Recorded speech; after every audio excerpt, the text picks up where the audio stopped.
Olha, eu corto no pescoço mais um pouquinho. Quer? Se tá frio, eu não tomo banho. Não, só ontem que eu coloquei aqui. Ele nem avisa, né? O menino também fala. Ai, ai. Então, Tá frio, eu não tomo banho. descendo a trilha da Ibituruna. Inara, ainda de novo com esse negócio na mão, velho. De novo. 9 quilômetros, a gente tem que ter coisa pra fazer. Tananana. Hahaha.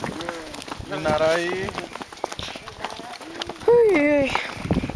Bom, xi, bom, xi, bom, bom, bom. Bom, xi, bom, xi, bom, bom, bom. Esse biscoito não tem recheio, eu gosto daqueles que tem recheio. É biscoito, velho. Valendo. Aqui tem o Jumajane, Juliette e o resto do povo. Gente sofrendo aqui, descendo, trabalhando os quadris.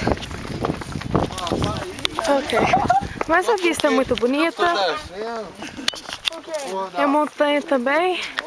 Não dá pra ver ainda não. Quando a gente desceu um pouco mais, a gente foi subindo meia-noite, 9 quilômetros de subir pra Ibituruna.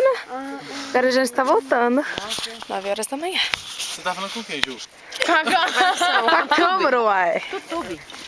Eu tô falando com o YouTube. YouTube. Tutube. Tutube móvel. Olá, velho. Ah, é uma caixa d'água. Ah, velho.